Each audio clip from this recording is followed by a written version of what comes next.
அனைவருக்குமே வணக்கம். சற்று முன் கிடைத்திருக்கக்கூடிய ஒரு மிக மிக முக்கியமான செய்தி ஒன்று வெளியாகியுள்ளது. சற்று முன் செந்தில் பாலாஜி வழக்கு வாழ்நாள் முழுவதும் முடிக்க முடியாது அப்படின்ற மாதிரி வந்து பார்த்தீங்கன்னா, ஸோ இப்போ தகவல் வெளியாக இருக்குது. ஸோ இந்த தகவலின் அடிப்படையில் இப்போ அதிரடியாக உச்சநீதிமன்றம் பார்த்தீங்கன்னா, இப்போ நீதிபதி ஆனந்த வெங்கடேஷ் அவர்கள் செந்தில் பாலாஜியுடைய வழக்கில் நீதிமன்றத்தில் ஸோ இறுதி தீர்ப்பு ஸோ வழங்கியிருக்காங்க. ஸோ இதை பற்றி இந்த வீடியோவில் நம்ம பார்க்க போகிறோம். ஸோ ஏற்கனவே பார்த்தீங்கன்னா செந்தில் பாலாஜி அவர்கள் சட்டத்துக்கு விரோதமான பண பரிமாற்ற வழக்கிலும் அதே மாதிரி இப்போ புதியதாக டாஸ்மார்க்குடைய நிறுவனத்தில் நடந்த ரைடின் அடிப்படையில் அதிரடியாக குறைந்தபட்சம் 1000 கோடிக்கு மேலே மெகா ஊழல் நடந்திருக்கு அப்படின்னு தான் நிறுவனமாகி இப்போ செந்தில் பாலாஜி இல்லாத அமைச்சராக இருக்காரு. இருந்தாலுமே வருகிற சட்டமன்ற தேர்தலும் இவர் போட்டியிட மாட்டார் அப்படின்ற மாதிரி தான் தகவல் வெளியாகி இருந்தாலுமே இப்போ செந்தில் பாலாஜியுடைய கதை ஒட்டுமொத்தமாக முடிஞ்சிருக்கு. இவருடைய வழக்கு வாழ்நாள் முழுவதுமே முடிக்க முடியாது அப்படின்ற அளவுக்கு தான் இப்போ பார்த்தீங்கன்னா தமிழ்நாடு அரசு ஒரு சம்பவங்களை செஞ்சுருக்காங்க. ஸோ இதை பற்றி இந்த வீடியோவில் நம்ம முழுமையாக பார்க்கலாம். ஸோ அதுக்கு முன்னாடி நம்ம சேனலுக்கு இப்போ தான் நீங்கள் முதல் முறையாக வந்திருக்கீங்க அப்படின்னா மறக்காமல் நம்மளுடைய சேனலை சப்ஸ்கிரைப் பண்ணி சப்போர்ட் பண்ணுங்கள். ஸோ வாங்க வீடியோக்குள்ளே போகலாம். ஸோ பார்த்தீங்கன்னா செந்தில் பாலாஜியுடைய வழக்கில் லஞ்சம் கொடுத்ததாக கூறப்படும் சுமார் 2000 பேர் இருந்ததுன்னா குற்றவாளியாக சேர்த்து விசாரணை தாமதமாக தமிழ்நாடு அரசு முயற்சிப்பதாக பார்த்தீங்கன்னா உச்சநீதிமன்றம் பெரும் கண்டனங்கள் தெரிவித்திருக்காங்க.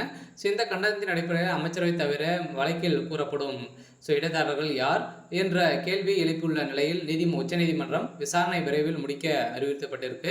ஸோ இந்த நிலையில் அதிமுக ஆட்சி காலத்தில் போக்குவரத்துறை அமைச்சராக இருந்தபோது வேலை வாங்கி தருவதாக கூறி பணங்களை மோசடிகள் செஞ்சிருக்காரு அப்படின்ற மாதிரி அமலாக்கத்துறை பார்த்தீங்கன்னா 2023ஆம் ஆண்டு ஜூன் மாதம் கைது செய்யப்பட்டது. சுமார் ஓராண்டு மேலாக அவர் ஜாமீனில் புழல் சிறையில் இருந்து வந்திருந்த நிலையில் இப்போ ஜாமீன் அடிப்படையில் வெளியில் இருக்கார்.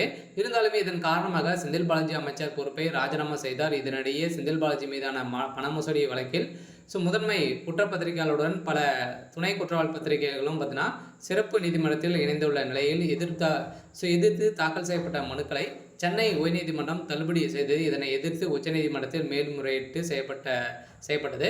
இந்த மனு உச்சநீதிமன்றம் நீதிபதிகள் சூரியகாந்த் மற்றும் ஜெய்மல் மால்யா பாக்சி ஆகியோர் அடங்கிய அமர்வு முன் விசாரணைக்கு வந்தது. அப்போது இந்த மனுதாரர் தரப்பில் பார்த்தீங்கன்னா தமிழ்நாடு அரசுக்கு அமைச்சரை காப்பாற்ற 2000 பேர்கள் கொண்ட குற்றப்பத்திரிகை தாக்கல் செய்திருக்காங்க. சொல்ல பார்த்தீங்கன்னா செந்தில் பாலாஜி அவர்கள் காப்பாற்றுவதற்காக பார்த்தீங்கன்னா இப்போ திமுக அரசு ஒரு மிகப்பெரிய நாடகம் போட்டிருக்காங்க. இந்த நாடகத்தின் அடிப்படையில் தான் இப்போ அதிரடியாக பார்த்தீங்கன்னா உச்சநீதிமன்றம் தீர்ப்பளிங்கிருக்காங்க. ஸோ இதெல்லாம் செல்லாது, செந்தில் பாலாஜியுடைய வழக்கில் கூடிய விரைவில் முடிக்க வேண்டும், அவருக்கு தண்டனை அனுபவிக்க வேண்டும் அப்படின்ற மாதிரி இப்போ தீர்ப்பு வரப்போகுது.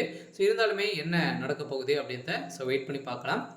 ஸோ இது மாதிரி செய்திகளை தெரிஞ்சுக்கணும் அப்படின்னா மறக்காமல் நம்மளுடைய சேனலை சப்ஸ்கிரைப் பண்ணி சப்போர்ட் பண்ணுங்கள். தேங்க்யூ.